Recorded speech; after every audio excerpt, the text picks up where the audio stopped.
pounds of mixing the mortar.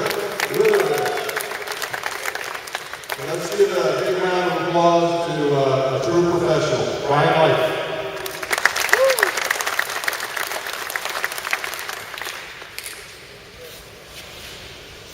Good morning. Morning. Morning. Looks great. I want the brick to look that way now. Where's my bricklayers in the crowd? Okay. Some of you guys here last year, raise your hand. Okay, got a few. Better this year? All right. That's all we want, advancement. My name is Brian Light. As you heard, I'm the Technical Services Manager for BIA, the Brick Industry Association. I cover the 9 southeastern states. If you live in Kentucky to Florida or North Carolina to Louisiana to River, you have a brick issue, I'm your guy. You need brick, need a job, need whatever. If I can help you, I will. Anyway, I was a mason contractor until 11 years ago when I took this job, so I've laid a lot of brick. What I'd like to do for you just briefly, I guess really, facts are, if you don't know how to spread mortar by now, you're in trouble a little bit, but it never hurts to have a point or two, right? Before you get ready. What I'll expect you to do is ask questions. There's no dumb questions. So, please ask if you don't see it. What I'd like you to do, what I'm going to see you do probably, well I won't be here, what someone's going to do is try to pick and dip. I have seen this, believe it or not, in some state level. I guess that would get the job done, but you really won't look like a mason, will you? So if you will, when you put your mortar on the board, try to make sure the consistency is about what you see here. If it gets too stiff, you're going to have a hard time. These Endicott brick are pretty hard fired bricks, so they're not like glass or anything, but they're not going to soak the water up quickly. So you won't want real runny mortar for this brick. Get your mortar back to the side a little bit so that you have a place to pull it off the pan into an area that looks like about what you can pick up with a trowel. Okay? Take the trowel, pick it up.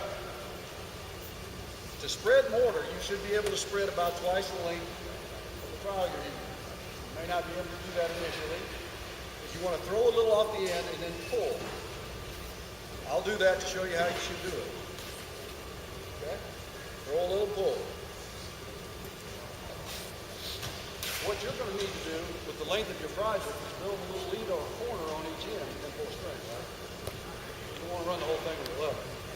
But just put a little down and pull on top of the brick that you're using. In the industry, the biggest problem I have, and I do a lot of inspections, is caused by the masons either putting the flashing in improperly, or maybe it entirely, or not filling up the head and bed joints. A perfect brick on a good weather day, perfect mortar, perfect conditions, best bricklayer in America.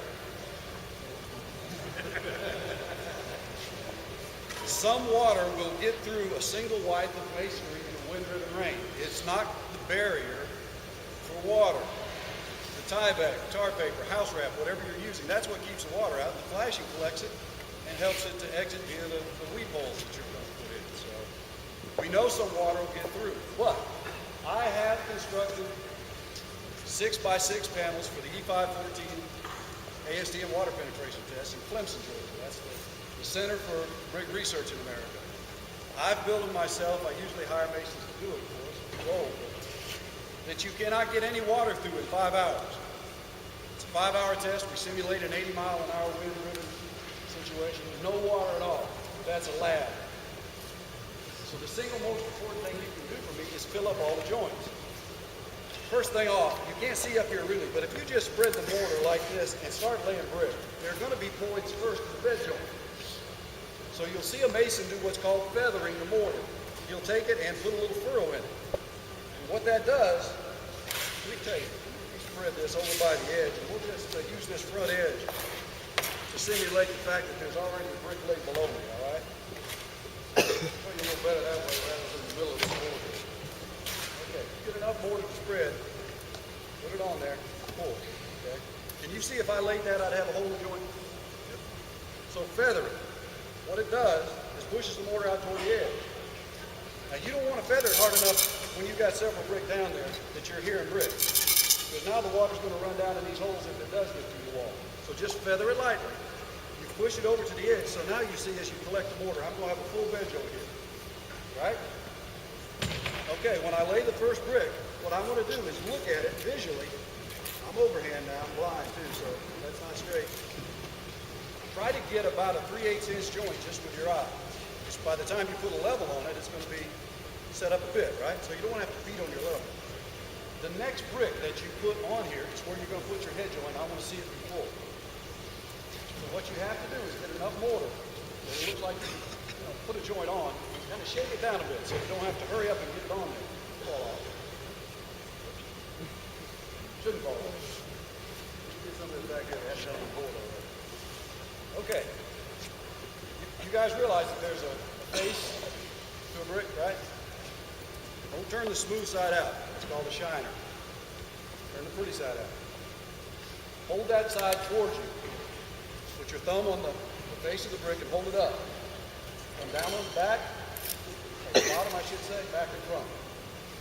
Then when you lay this brick, you'll have a good full bed joint and a good full head joint all the way through the wall. Okay? Again, just hold it up in the air. This is a little tip for you new guys. You're afraid that when you put this on here, it's going to fall off. Sometimes you will if you don't have the mortar just right. So do this. If you have a little problem with that, just smear a little mortar on there. Okay? Now it kind of bonds to itself as you put it there. It won't fall off. You can't hardly shake it off while you're laying.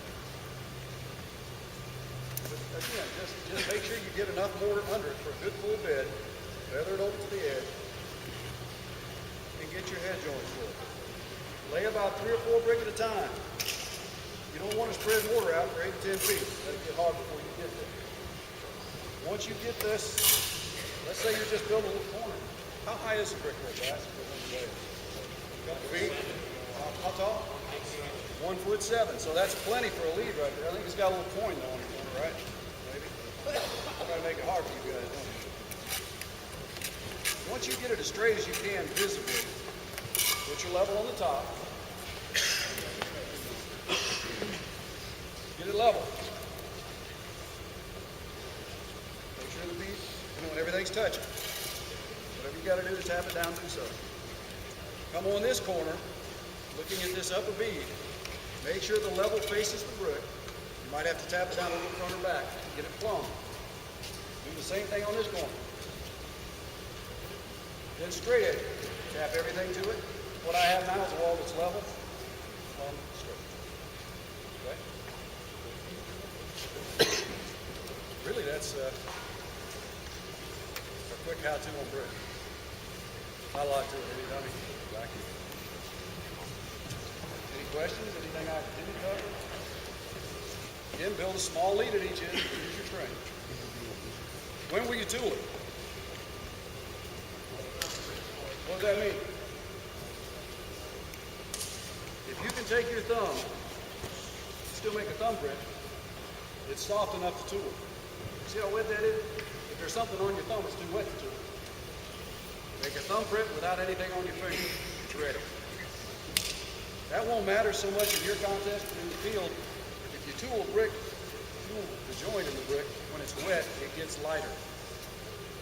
If you wait till it's too hard and drag the joiner through it, we call it in the industry burning it.